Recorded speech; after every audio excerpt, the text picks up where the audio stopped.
Thank you for joining us today. Today we'll be giving our morning briefing relative to Steve Stevens, the Facebook shooter incident we had here in Cleveland.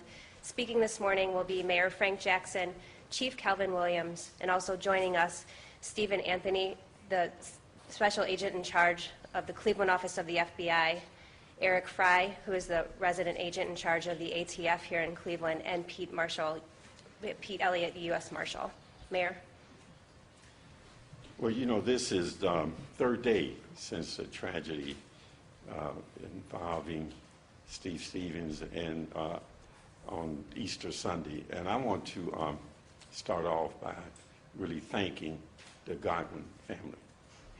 And those of you who have watched them as they've gone through this tragedy, how they've handled themselves, the messages that they've been given, they ought to be commended and thanked for their leadership in this, because they have demonstrated, even in this tragedy, this personal tragedy to their family, that they have forgiven and that they have come together in a way that they've asked us as a community to forgive and to begin to heal, because what happened on Easter Sunday was traumatic. It's traumatic to the Godwin family, but it's been traumatic to Cleveland in particular. But with social media, this has gone all over the country. And people are having the same kind of response and reaction to this, of how the loss of innocence has affected them. And so I want to say to the Godwin family that we are proud of them, and that we really thank them for showing us the way in this situation. The chief and our federal partners will begin to talk about some of the things that we're doing. There may not be a lot of new stuff, but there will be. What we want to do is keep you informed, so that the facts will be the facts, not anything else. Okay, Chief. Thanks, Mayor. Good morning. Just a couple things. First and foremost, we have not located Steve. We're still asking the public's help in that regard. Just a couple little technical things for the community to understand. This is currently a nationwide search, and we are getting calls from all over the country, as far away as Texas. If there is a perceived sighting of Steve or this vehicle, we want you to dial 911 right away. If you think you see Steve out there, or if you think you have spotted that vehicle, we want you to call 911 right away. If you think you have information that may lead to Steve or that vehicle, then that's what that FBI tip line is all about. We're getting people as far away, again, as Texas that are saying, hey, I just saw him in a Walmart, and they're calling that tip line, and then we relay that information, and then we have to get back to that jurisdiction to have boots on the ground right then and there, go and check that out. So if you think you spot him or that vehicle, call 911 in your local jurisdiction so they can get officers there right away. If you think you have information that may lead us to him or the vehicle, then call the FBI tip line. There are a couple things floating around out there as far as us tracking this vehicle through some kind of GPS or vehicle locating system.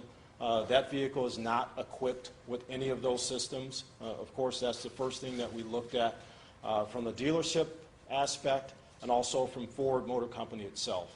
The vehicle is not equipped for that type of tracking.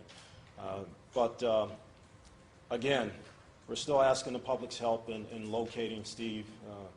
We have received to date almost 400 tips nationwide on this, so we encourage people to keep sending in those tips.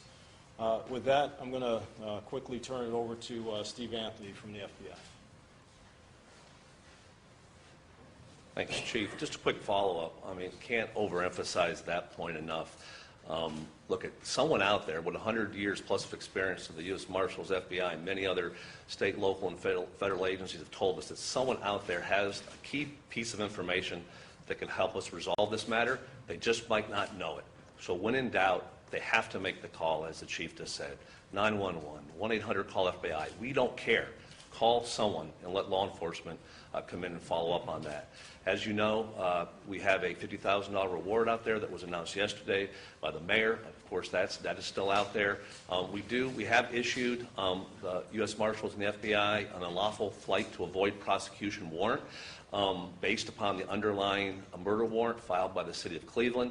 All that does is, again, lets everyone know very clearly, every federal agent, local agent, state agent, that there is a federal warrant issued, and again, any individual across the United States could act on that warrant, execute that warrant to resolve this matter and to take Steve into custody. Also, as you know, we have billboards up throughout the country, again in the effort to make sure that Steve's face, his vehicle, is out there for the public to see. We can't thank you all enough for making sure that that's out there. We definitely believe that that'll be critical in resolving this matter. And again, as I know the marshal would agree, and he'll stand up here in a second, is that what we're trying to do again is to sort of close the aperture and to try to narrow the space. We wish we could provide more information and to more narrowly focus the search. Obviously, if we had that information, you would know about that. And again, we hope we get to that point so we could share that with you and again try to elicit the public support to resolve this matter. So with that, again, just reiterate, 911, the 1-800-CALL-FBI. See something, say something. When in doubt, call it. With that, Marshal Elliott. We're very fortunate here in Cleveland with our partners, because I really believe our strength here is in our partnerships together. So we have our task forces nationwide on this investigation across the country, not only within the Marshal Service but within the FBI. I made the comment the other day. I think we are going to get this individual one way or the other. We've seen a lot of cases through Northern Ohio. Over the last 10 plus years. Some have run for a couple days, some have run for a couple years, some have killed themselves after they ran.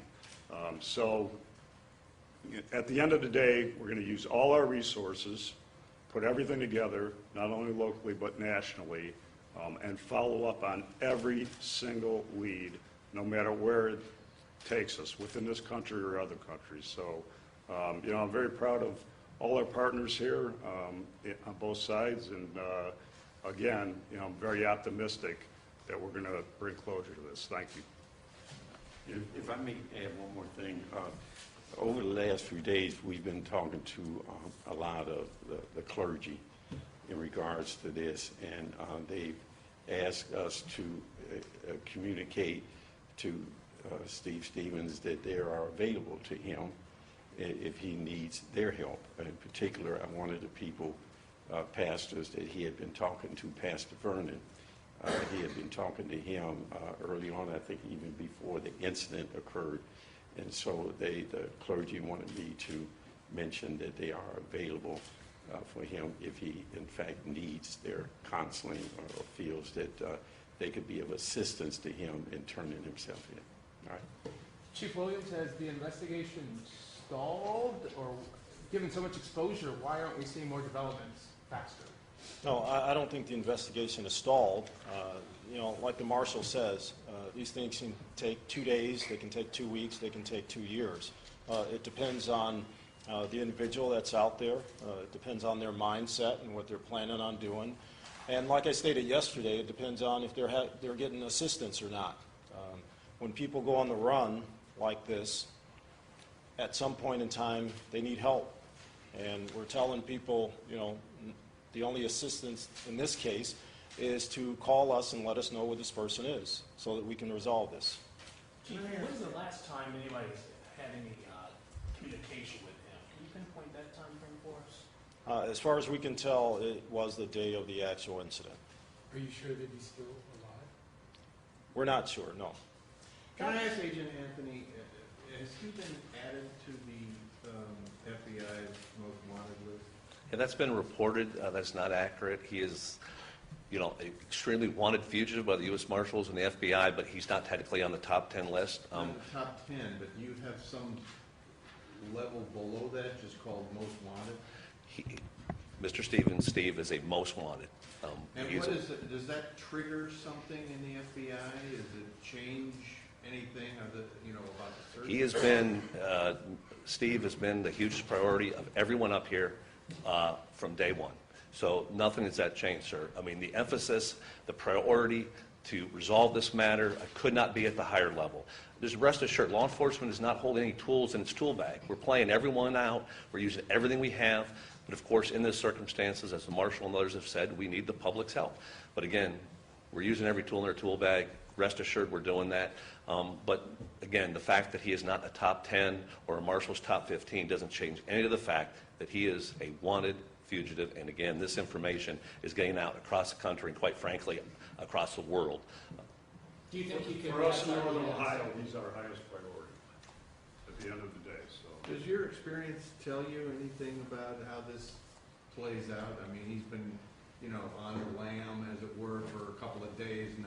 Do you think he's alive? Well, I'd only give you my personal opinion, you know, based on the past. There's two things. Either he's dead somewhere, or someone's holding him up somewhere else in a house.